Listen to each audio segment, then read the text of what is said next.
paz do Senhor Jesus, meus amados irmãos e irmãs, que Deus vos abençoe nesse dia, mais um dia na presença do nosso Senhor Jesus Cristo, que seja um dia maravilhoso e abençoado pelo nosso Deus. Estamos na quarta semana escatológica e nós estamos vendo da revista da página 33 e 34 o sexto argumento, que fala sobre o destino da igreja, que é a morada celestial, morada e habitação celestial. Vamos recordar um pouco aqui os argumentos que nós vimos até agora da nossa revista da Escola Bíblica Dominical, A Igreja e o Arrebatamento. Nós acreditamos no arrebatamento e que ele ocorrerá antes da grande tribulação e antes do milênio. Então, recordando aqui o argumento número 1, no calendário divino, Deus já determinou a sua paciência, determinou que a sua paciência terá limites e com plena justiça chegará o dia da ira do grande Deus. A grande tribulação é o grande dia da ira de Deus e a Bíblia diz literalmente que Deus não nos destinou, a igreja, para a ira. Então nós vimos no primeiro argumento sobre o que é a ira de Deus, que é a grande tribulação, e também os textos bíblicos, todos os textos bíblicos demonstram que a igreja não passa por este período. O argumento número 2 a palavra de Deus deixa bem claro a diferença entre Israel e a igreja, nos fazendo crer que a ira de Deus destina-se especialmente ao retorno de Israel para os caminhos sagrados. No argumento 2, nós vimos essa diferença, todos os textos bíblicos mostrando a diferença entre Israel e a igreja, no plano de Deus. Deus tem um plano específico para Israel e tem um plano específico para a igreja. E os dois são diferentes nesse sentido do plano divino. Argumento número 3, se a igreja passar pela grande tribulação, um problema muito grande ocorrerá. Como fica a 70ª semana de Daniel? Nós vimos o texto que mostra sobre as 70 semanas de Daniel, tudo o que ocorreu com Israel nas 69 semanas, o que ocorrerá com Israel na 70ª semana, e que a igreja não faz parte dessa 70ª semana de Daniel. Então nós vimos aí claramente novamente a diferença aqui da igreja e Israel, com relação à 70ª semana de Daniel. E nós temos também aqui na argumento 4, que mostra acerca que a igreja é a noiva. A palavra de Deus deixa bem claro que a igreja é a noiva do Cordeiro. E crer que Cristo permitirá sua noiva passar pela grande tribulação é chamá-lo de sadomasoquista, ou seja, Jesus Cristo estaria sacrificando a si mesmo, o seu próprio corpo, porque a igreja é o corpo de Jesus Cristo. E Jesus Cristo já morreu pela igreja, já deu a sua vida por amor à igreja. Nós vimos também todos os textos bíblicos relacionados a este argumento, o argumento de número 4. E o argumento de número 5 é sobre o Espírito Santo. É possível a igreja ser abandonada pelo Consolador? Com certeza não, pois o Espírito Santo estará sempre conosco, conforme João capítulo 14, versículo 16. Logo, a igreja será arrebatada, pois para que a grande tribulação comece, é necessário que o Espírito Santo seja afastado desse mundo, conforme 2 Tessalonicenses. Esse se retira e com o Espírito Santo também é retirada a igreja, porque é o Espírito Santo, meus amados, que vai apresentar a noiva, vai apresentar a igreja a Jesus Cristo no arrebatamento. Então o Espírito Santo se ausenta, nessa forma de ação totalitária do Espírito Santo na terra.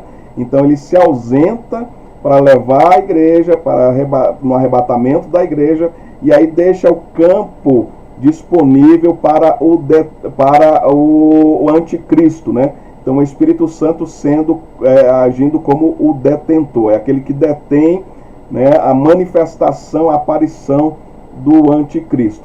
E agora nós chegamos no sexto argumento que nós estamos vendo, né, que é sobre a igreja, né, no caso aqui o destino celestial da igreja. A igreja tem o seu destino, né, nos céus. E nós chegamos aqui no item 6. Perdão, meus amados, deixa eu só me localizar aqui se é o item 6. Página 34. Item 6.13, né? Eu vou passar aqui, só um minutinho. Item 6.13, esse, né? Os outros itens nós já vimos, né? Deixa eu diminuir aqui um pouco a tela para pegarmos o texto bíblico completo. Lá vai. Bom, nós vemos aqui, a exemplo de Jesus Cristo, item 6.13, nós já vimos todos os outros textos, né? E agora o último texto bíblico demonstrando que a morada da igreja, né, o destino da igreja é os céus. A exemplo de Jesus Cristo, nós seremos ressuscitados. Deus nos ressuscitou com Cristo e com Ele nos entronizou nos lugares celestiais em Cristo Jesus. Efésios capítulo 2, versículo 6 e versículo 19. Né? E aqui em Colossenses capítulo 1, versículo 5 diz assim: por causa da esperança que vos está reservada no céu, da qual já ouviste pela palavra da verdade o Evangelho. Né? Então nós somos entronizados com Cristo, nós seremos entronizados, nós seremos futuro, né? Nós seremos entronizados com Cristo Jesus nos lugares celestiais. Então nosso destino mais uma vez é os céus, e nós vemos essa entronização, né, na figura dos 24 anciãos que nós vamos estudar ainda. Mas na figura dos 24 anciãos recebendo coroas e tronos, assentando em tronos, exatamente nos céus, né? Essa figura representa a igreja. Então nós seremos entronizados nos lugares celestiais. O destino da igreja é os céus, né? E aí o outro texto diz assim: por causa da esperança que vos está reservada no céu. No céu. Então o que já nos está reservado, preparado nos céus. A igreja, o destino da igreja, não temos dúvida alguma. O destino da igreja é os céus. Não fica nenhuma dúvida. Temos muitos textos bíblicos comprovando isso, né?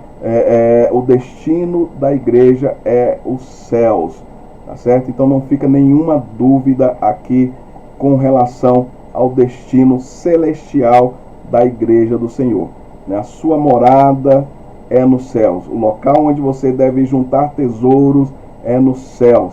Nosso lugar é nas regiões celestiais, é na nossa morada eterna, né? Nossa eternidade vai ser nos céus, nos céus. A terra, no milênio, vai ser local de trabalho. Nós vamos trabalhar, tá certo? Mas a nossa morada é nos céus.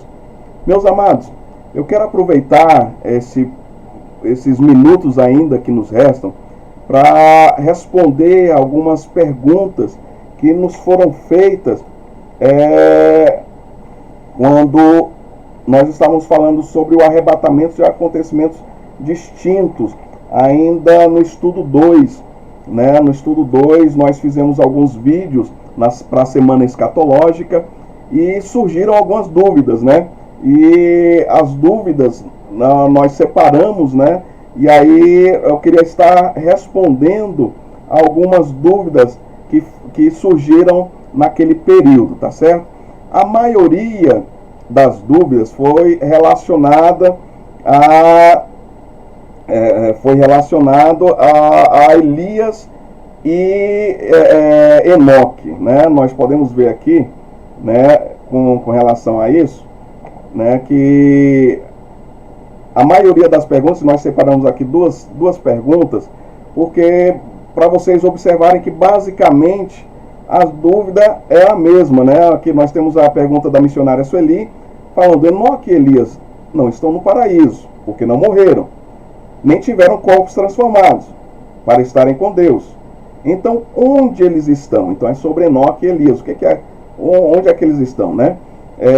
E aqui nós temos também a pergunta do evangelista Rafael. A paz do Senhor Jesus, pastor. O Senhor, né, Jesus Cristo aqui, né? O Senhor Jesus Cristo glorificou o corpo de Enoque e de Elias. Então, basicamente, meus amados, a dúvida, né? As dúvidas são as mesmas, né? Porque a gente estava falando dos acontecimentos distintos e a dúvida ficou mais, né, nos vídeos da Semana Escatológica, a dúvida ficou mais sobre Enoque e Elias,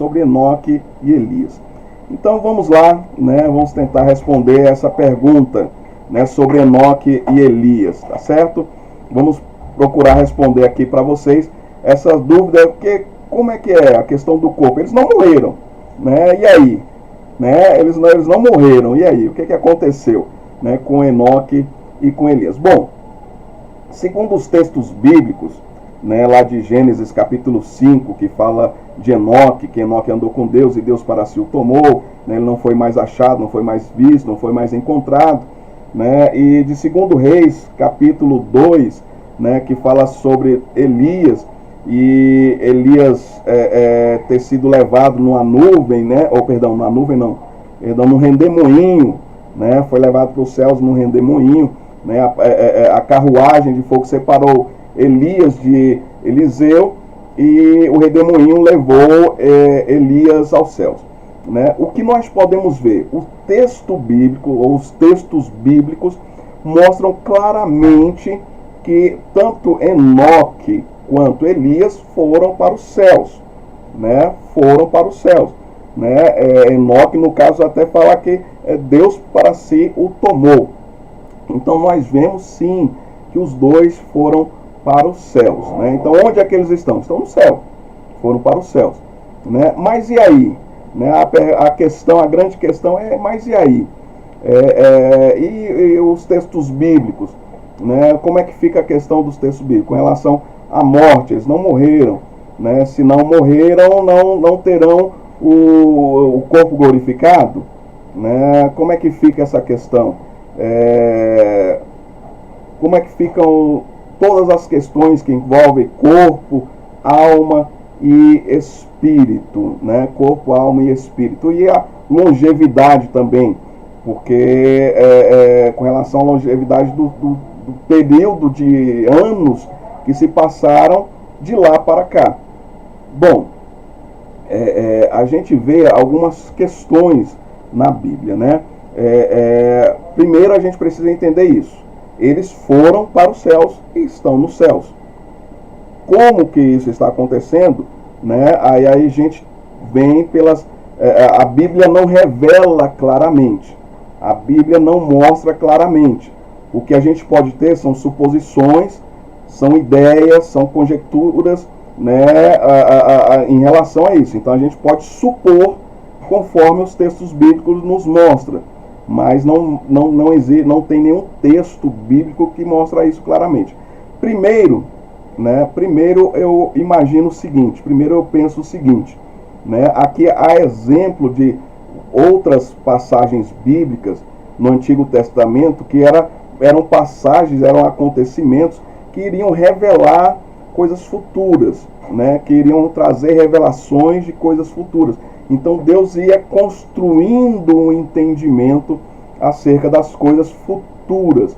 Então, alguns acontecimentos passados eram para trazer o início da revelação de coisas futuras. E a Bíblia fala claramente, né, que as coisas passadas eram sombras das que iriam acontecer. Então, eu penso, por exemplo, que essas passagens também têm relação já com o arrebatamento, em relação com esse poder que Deus tem de retirar as pessoas da terra e levar para os céus.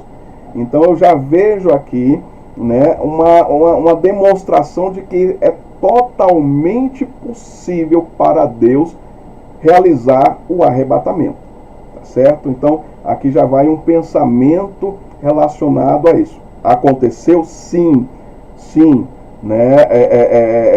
O arrebatamento de Enoque, de Elias aconteceu? Sim, aconteceu, né? Eles foram levados para o céu. Isso aconteceu de verdade, conforme o texto bíblico. Nós podemos crer, né? Eu, por exemplo, eu creio totalmente nos textos bíblicos, né? Eu creio, não tenho nenhuma dúvida com relação a isso. Graças a Deus, eu não tenho nenhum problema relacionado à minha fé, né, nas coisas que já aconteceram, tá certo?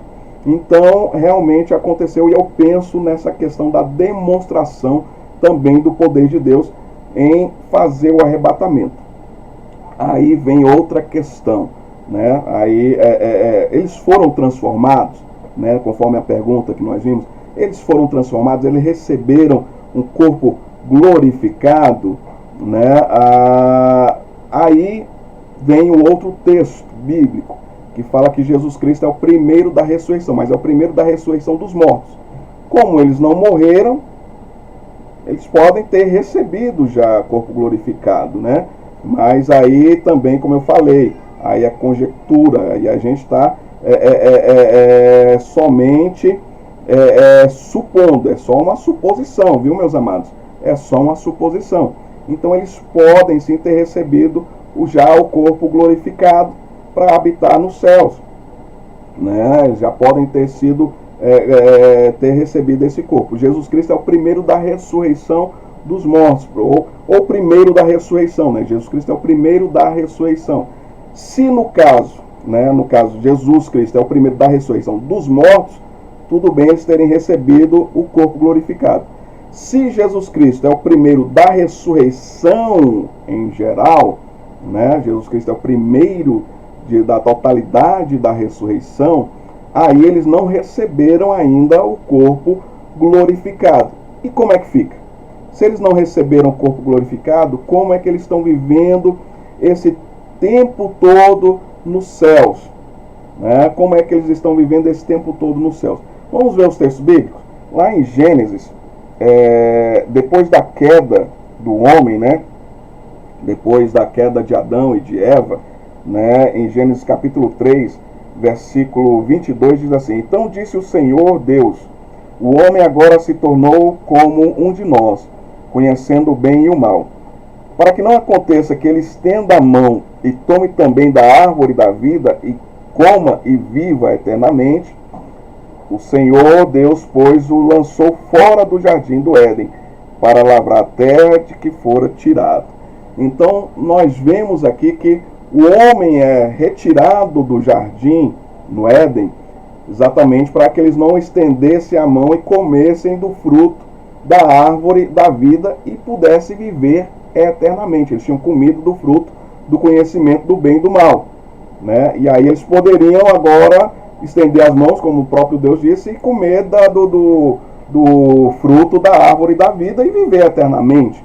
Aí, meus amados, vamos agora para Apocalipse capítulo Apocalipse capítulo 22, se não me engano, né? Apocalipse capítulo 22, versículo 2, né? Vamos a partir do versículo 1. E mostrou-me o rio puro da água da vida, claro como um cristal, que procedia do trono de Deus e do Cordeiro. No meio da sua praça e de outro lado do rio estava a árvore da vida, que produz 12 frutos, dando seu fruto de mês em mês, e as folhas da árvore são para a saúde das nações. Então vejam aqui, meus amados, em Apocalipse, falando, né, João falando que ele viu, né, a árvore da vida. Ele viu a árvore da vida, e a árvore da vida produzia 12 frutos, um fruto para cada mês. Né? Então, no céu tem a árvore da vida está lá. Né? Então, possivelmente poderia tranquilamente os dois, tanto Enoque quanto Elias, já que eles não tiveram o corpo glorificado, né? Se Jesus Cristo é o primeiro da ressurreição geral, né? E aí Enoque e Elias não tiveram o corpo glorificado, eles podiam tranquilamente comer da árvore da vida e continuar vivos, e continuarem vivos. E ainda temos outro texto, né? Temos outro texto também em Gênesis, capítulo 6. né? Gênesis capítulo 6, versículo 3. Então disse o Senhor: não permanecerá o meu espírito para sempre com o homem, pois este é mortal. Os seus dias serão 120 anos. Aqui era um período que a humanidade vivia muito tempo, muitos anos, né? Nós vemos os textos bíblicos anteriores mostrando pessoas vivendo muitos anos, 700, 800 anos, 900 anos, né? Então se vivia muito tempo, mesmo ele sendo mortal. Mesmo ele já sendo mortal, né, porque não comeu da árvore da vida, nem Adão nem Eva comeram da árvore da vida, então eles não tinham a imortalidade, mas viviam muitos anos. E Deus falou: olha, vamos acabar com isso aqui, né? Então Deus falou: vou tirar meu espírito do homem, e ele, no máximo ele vai viver 120 anos. Não, chegar no máximo nessa idade, já vai sair, já vou tomar o meu espírito de volta, né? E aí o homem vai viver só no máximo esse período aí, não vai viver mais tanto tempo não, porque é iniquidade demais para aguentar, né? Iniquidade demais. Isso é eu falando, viu, meus amados? Deus não falou assim, mas é eu falando aqui, tá? Então tem essa questão também de que o homem já vivia muito tempo por causa do Espírito de Deus, né? Por causa do Espírito de Deus no homem, porque o Espírito de Deus, Deus sopra no homem o seu Espírito e faz do homem a alma vivente, né? Então é o Espírito do homem que traz, o Espírito de Deus no homem é que traz essa vida longínqua, né? E então seria muito tranquilo também, através do Espírito, né, que Deus colocou no homem, Enoque e Elias viver esse tempo todo. É muito tranquilo. Então tem essas duas possibilidades, né? Tanto Enoque quanto Elias, eles poderiam ter comido da árvore da vida e continuar vivendo, e eles podem também ter o Espírito, né, de Deus que gera a vida no homem neles, e eles continuar vivendo esse tempo todo, né? Mas como eu falei, aqui são questões de ideias, são conjecturas, são suposições, como há também as suposições teológicas, né, na teologia, com relação a que Enoque e Elias seriam as duas testemunhas na grande tribulação, né, que vão surgir na grande tribulação, para que eles pudessem vir e morrer, né, porque as duas testemunhas vão morrer, né, durante a grande tribulação, vão ser perseguidas, né, vão ser mortas aí por uma multidão de pessoas odiosas, né, com muito ódio no coração, vão matar as duas testemunhas. Então nós vemos, também tem esse pensamento teológico, tem esse pensamento na teologia, na área das ideias, na área das suposições, na área das conjecturas, né? E aí, com relação a isso, tá bom, meus amados? Por que surge essa pergunta? Aí nós vamos ver por que surgiu essa pergunta dos nossos irmãos. Porque também na área dos pensamentos, das ideias, das conjecturas, das suposições, né, tem a questão com relação à morte, né, com relação à morte. A pessoa, quando morre, o corpo, a Bíblia fala claramente, o corpo permanece na terra, né? O corpo permanece na terra, tá? E o espírito vai a Deus que o deu, né? Então o corpo permanece na terra e o espírito volta a Deus que o deu, né? E aí temos também os textos bíblicos que falam acerca do paraíso, né? Ou do seio de pai Abraão. Então, o crente quando morre, né? O crente quando morre, o corpo continua nessa terra, mas aí num pensamento, né? O espírito não se separa da alma, e tanto o espírito quanto a alma vão a Deus, né, que o deu. Então, tanto o espírito quanto a alma vão a Deus que o deu, e nesse processo eles ficam ali no paraíso, né, ficam ali no local chamado paraíso, ou no local chamado seio de pai Abraão, que é uma, né, a maioria dos teólogos entende que é esse local chamado paraíso, esse local chamado seio de pai Abraão, já é um local nas regiões celestiais, tá? Já seria um local nas regiões celestiais. Há uma outra linha de pensamento teológico, novamente, nas suposições, nas ideias, nas conjecturas, não é nada comprovado, né? Mas é nas ideias, nas conjecturas, nos pensamentos, de que o texto bíblico comprova, o corpo continua na terra, né? O corpo do crente, o crente morre, o corpo continua na terra. A alma iria para o paraíso ou para o seio de pai Abraão, que também é nas regiões celestiais, né? E o espírito, né? Então teria separação total aqui de espírito, alma e corpo, e o espírito a Deus, né? Então seria uma separação total. Então tem essas duas linhas de pensamento, né? Aqui no caso, né, nessa semelhança, né? Corpo, alma e espírito. Então o corpo do crente permanece, né? Por isso que Paulo fala, os mortos ressuscitarão primeiro, porque de qualquer forma o corpo, sim, o corpo permanece na terra, né? Morreu, foi sepultado, foi enterrado, o corpo permanece ali, mesmo sendo crente. Então os mortos ressuscitarão primeiro. Então o corpo do morto ressuscitará primeiro, né? E o espírito vai a Deus que o deu. Então de alguma nessas duas linhas de pensamento, então o espírito unido à alma estaria diante de Deus, já estaria diante de Deus, né? Ou no paraíso, né? Ou no seio de pai Abraão. E nessa outra forma também seria a mesma coisa, né? Aí no caso teria a divisão total, espírito, alma e corpo. O corpo permanecendo na terra, o corpo do crente. A alma iria para o paraíso, ou seja, de pai Abraão, que já é uma localização no céu, já é uma região dos céus, e o espírito já vai a Deus.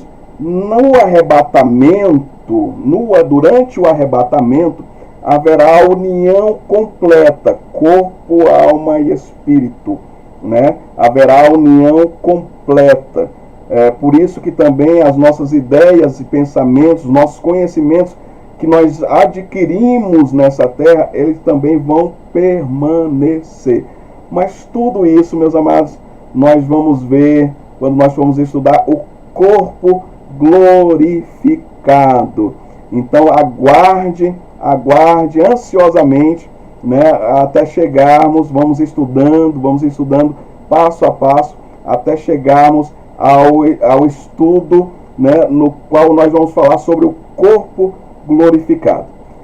Que Deus abençoe a todos. Espero ter respondido aí a essas perguntas, a essas dúvidas, né? E vamos seguir juntos até o dia glorioso do arrebatamento da igreja do Senhor, né? Em nome do Senhor Jesus, subiremos para o encontro com o Senhor Jesus nas nuvens. Que Deus nos abençoe e até a próxima oportunidade. Um forte abraço.